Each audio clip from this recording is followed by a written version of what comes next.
we consider ourselves as a platform provider for fully autonomous aerial vehicles. And what you can see here today at VivaTech is the first passenger-grade, fully autonomous electrical vehicle in the whole world. It's based on drone technologies. It's foreseen for 2 passengers, so you don't need a pilot because pilot operations are done by an artificial intelligence.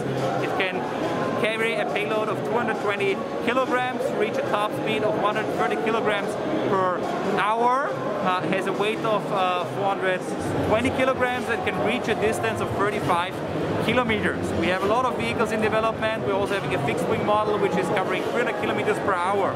Important is it's a zero emission, fully electrical solution. So you don't emission any carbons, and it's a very sustainable form of traveling. You have 16 independent rotors which are connected with 16 electrical engines and its own proper batteries, so meaning you have a lot of redundancy and 4 rotors can stop working and you still stay up in air. We're already in operations in China, and right now we're scaling internationally.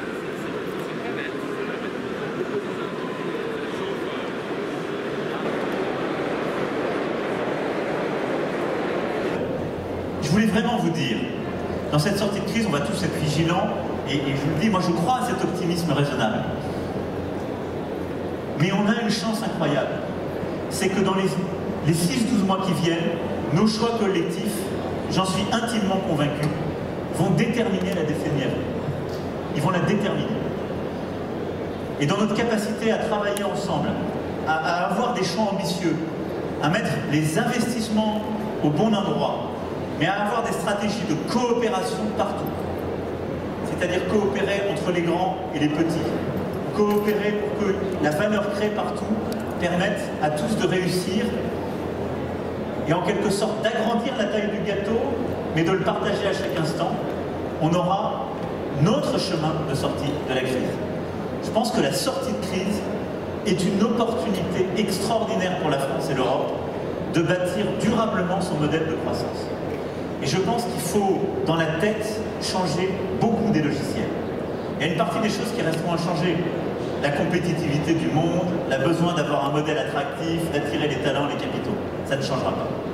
Il y a des choses qu'on a apprises durant la crise qu'il ne faut pas désapprendre. On a trouvé des gains de compétitivité et de bien-être durant la crise. Il ne faut pas revenir en arrière. On a appris des manières de travailler différemment, de coopérer dans l'entreprise, de coopérer hors de l'entreprise. On a fait de l'innovation sociale et des formes de solidarité inédites. Gardons-les en sortie de crise. Consolidons-les.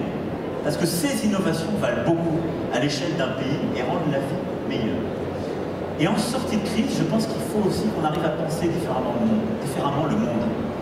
La croissance de demain, ce ne sera pas celle-là.